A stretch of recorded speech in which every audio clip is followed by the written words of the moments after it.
کھڑا ہو. فانتدب الزبیر، اس وقت حضرت زبیر بن عوام رضی اللہ تعالیٰ عنہ کھڑے ہوئے کہ اے اللہ کے رسول، میں ہوں آپ کے لیے سفر بن کر کھڑا رہنا، آپ کی حفاظت کے لیے میں کھڑا رہوں گا. موقع ملے، توفیق ملے تو غزوہ احزاب کو آپ اسٹڈی کیجئے، پڑھیے، ماشاءاللہ بہت زبردست، بہت نصیحتیں ہیں اس میں، ایمان کو تر و تازہ کرنے والے واقعات اس میں موجود ہیں، رونے کے اشکبار کرنے والے اس میں واقعات موجود ہیں. حضرت زبیر بن عوام رضی اللہ عنہ کھڑے ہوتے ہیں. آپ صلی اللہ علیہ وسلم نے دیکھا کہ زبیر کھڑے، نظر انداز کیا، پھر آواز دی، کون ہے جو میرا سپر بن کر کھڑا ہو، میرے لیے ڈھال بن کر کھڑا ہو. زبیر بن عوام تو کھڑے تھے، بیٹھ گئے تھے، آواز ختم ہوئی، پھر کھڑے ہوئے، دوبارہ پھر کھڑے ہوئے. اللہ کے رسول، میں ہوں آپ کے لیے ڈھال، میں ہوں آپ کی حفاظت کرنے کے لیے. آپ صلی اللہ علیہ وسلم نے نظر انداز کیا، زبیر بن عوام پھر بڑھ گئے. پھر آپ صلی اللہ علیہ وسلم نے اعلان کیا کہ کون ہے جو میرے لیے سپر بن کر کھڑا ہو، میرے لیے ڈھال بن کر کھڑا ہو جائے. زبیر بن عوام پھر تیسری مرتبہ وہی اکیلے شخص کھڑے ہوتے، کہتے اللہ کے رسول، میں ہوں آپ کی جان کی حفاظت کرنے کے لیے، میں ہی کھڑا رہوں گا. کھڑے ہو گئے. جب تیسری مرتبہ بھی جب زبیر بن عوام رضی اللہ تعالیٰ جب کھڑے ہوئے، بخاری مسلم کی حدیث ہے، اس حدیث کے راوی جابر بن عبداللہ رضی اللہ تعالیٰ عنہ ہیں، وہ کہتے ہیں قال النبی صلی اللہ علیہ وسلم، آپ صلی اللہ علیہ وسلم جب اس معاملے کو دیکھا تو کہا، کیا کہا؟ ان لکل نبی حواریہ. آپ صلی اللہ علیہ وسلم نے کہا کہ ہر نبی کا ایک حواری ہوتا ہے، ہر نبی کا ایک خاص مدد کرنے والا شخص ہوتا ہے. ہر نبی کا کہا آپ صلی اللہ علیہ وسلم نے، ہر نبی کا ایک خاص مددگار ہوتا ہے، ایک خاص مدد کرنے والا ہوتا ہے. وَإِنَّ حَوَارِيَّ، اور میرا حواری زبیر بن عوام، اور میرا خاص مدد کرنے والا حواری زبیر بن عوام ہے. یہ فضیلت ہے زبیر بن عوام کی ہے. آپ صلی اللہ علیہ وسلم نے دنیا ہی میں انہی کے سامنے، انہی کے منہ پر ان کی فضیلت بیان کر دی. اور اس حدیث کو بیان کرنے والے کون ہیں؟ اپنے منہ میاں میٹھو نہیں بن رہے ہیں. حضرت جابر بن عبداللہ ایک دوسرے صحابی ہیں، اس واقعے کو انہوں نے دیکھا، اس واقعے کو بیان کر رہے ہیں. اسی واقعے کو دوسرے صحابہ بیان کرتے ہیں، زبیر بن عوام بھی بیان کرتے ہیں. اور ویسے صحابہ کرام کے اوپر تو ان کے کاندھوں پر وہ ذمہ داری تھی کہ اللہ کے دین کو، یعنی آپ صلی اللہ علیہ وسلم کے جو ایک ایک واقعات، جو ایک ایک لمحہ بلمحہ گزرے جو واقعات ہیں، ان کو یاد رکھتے، یہاں تک کہ بالخصوص آپ صلی اللہ علیہ وسلم کی زبانی جو الفاظ نکلتے ان کو لفظ بلفظ یاد رکھتے اور آنے والی امتوں کو انہوں نے پہنچایا. تب جا کے یہ آج لفظ بلفظ یقین کے ساتھ ہم کہہ سکتے ہیں کہ آپ صلی اللہ علیہ وسلم کی زبانی الفاظ ہیں. تو اس طرح آپ صلی اللہ علیہ وسلم نے بھی ایک مرتبہ اس طرح حواری کا لفظ استعمال کیا. اور زبیر بن عوام رضی اللہ تعالیٰ کی جو فضیلت ہے، ان کے تعلق سے آپ صلی اللہ علیہ وسلم نے کہا کہ یہ میرے حواری ہیں. اب آئیے بڑھتے ہیں. عیسیٰ علیہ السلام کے جو حواری ہیں، انہوں نے کیا کہا؟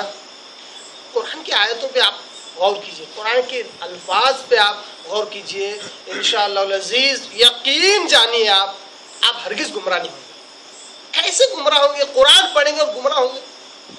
قرآن مجید کی آیتیں اور الفاظ جو اصول اور ضابطہ دیتے ہیں، وہ تمہیں گمراہ کیسے کر سکتے ہیں؟ ایک انسان قرآن مجید سے اصول اور ضوابط لیتا ہے، رولز اینڈ ریگولیشن لیتا ہے، وہ گمراہ کیسے ہو سکتا ہے؟ آج کل بڑی عجیب و غریب بھونڈی قسم کی لاجک و منطق چل رہی ہے بعض علماء سو کی طرف سے، جو برے علماء اس امت کے کہتے ہیں، عوام کے اندر بڑا زور اور شور کے ساتھ چلا کر کہتے ہیں کہ دیکھو یہ وہ لوگ ہیں جو کہتے ہیں کہ قرآن اور حدیث سے مسائل ثابت کریں گے. کیا کہتے ہیں لوگ؟ یہ لوگ کہتے ہیں کہ قرآن حدیث سے مسائل ثابت کریں گے. چلو میں ایک سوال کرتا ہوں، یہ قرآن حدیث ثابت کرو. ایک ایسا سوال کھڑا کرتے ہیں جس کے طور سے براہ راست قرآن مجید میں یا براہ راست حدیث میں الفاظ نہیں ہوتے ہیں. تو کہتے ہیں یہ لوگ، اس کا مطلب قرآن حدیث میں ساری باتیں نہیں ہیں، تو کائے کو مان رہے اس کو مت مانو. ہم جیسا مان رہے ہیں، کچھ بھی مان لیتے ہم، ویسے تم بھی بن جاؤ. مثال کیا ہے؟ ایک صاحب بول رہے تھے، ایک بڑے عالم تھے ماشاءاللہ، بیان میں انہوں نے کہہ دیا کہ قرآن احادیث میں سارے مسائل ہیں، الحمدللہ، اس کی طرف آؤ تو صحیح. تو دوسرے عالم صاحب نے ان سے کہا کہ اچھا قرآن حدیث میں سارے مسائل ہیں, لوگوں کو گمراہ کر رہے ہو, قرآن اور حدیث میں سارے مسائل نہیں ہیں, لوگوں کو قرآن حدیث طرف مت بلاؤ. میرا ایک سوال ہے, کیا بھینس کو عربی میں کیا کہتے ہیں؟ تو کہا الجاموس. اچھا الجاموس, تو پھر بتائیے قرآن میں لفظ کہاں ہے؟ نہیں ہے. حدیث میں کہاں ہے؟ نہیں ہے. اے لو ثابت ہو گیا قرآن حدیث میں سارے مسائل نہیں, اس لیے چھوڑ دو قرآن حدیث. میں کہتا ہوں یہ کون سی لاجک ہوئی, یہ کون سی منطق ہے؟ جاموس لفظ یعنی بھینس کی قربانی کرنا ہے نہیں کرنا قرآن حدیث میں نہیں ہے, تو قرآن حدیث کو چھوڑ دینے کا قرآن حدیث, یہ کون سی عقل ہے یہ؟ اگر میں ان کی لاجک کے حساب سے اگر سمجھاؤں تو اللہ کے بندے, اگر ہم قرآن حدیث کو مانتے ہیں, قرآن و صحیح حدیث کو مانتے ہیں, اس کے مطابق اگر ہم 99 مسائل حل کر لے رہے ہیں, ایک مسئلہ اگر حل نہیں ہوتا ہے ہم اللہ سے دعا کریں کہ اللہ اس میں ہماری رہنمائی فرما. اگر تم 99 مسائل قرآن حدیث کے علاوہ حل کر رہے ہیں اور ایک مسئلہ قرآن حدیث کے مطابق حل کر رہے ہو, تو تم ہی بتاؤ ہدایت پر کون ہے, گمراہ کون ہے؟ کون ہے؟ تم ایک مسئلہ جو قرآن حدیث میں براہ راست نہیں مل رہا ہے مان لیتے نہیں ہے, چلو نہیں ہے, ہم نے بھینس کی قربانی اللہ معاف کرے صرف بات کو سمجھانے کرو نفسانی طور پر کر لیا, بھینس کی قربانی ہوتی کہ نہیں ہوتی ہم نے بولا کہ ہو جاتی.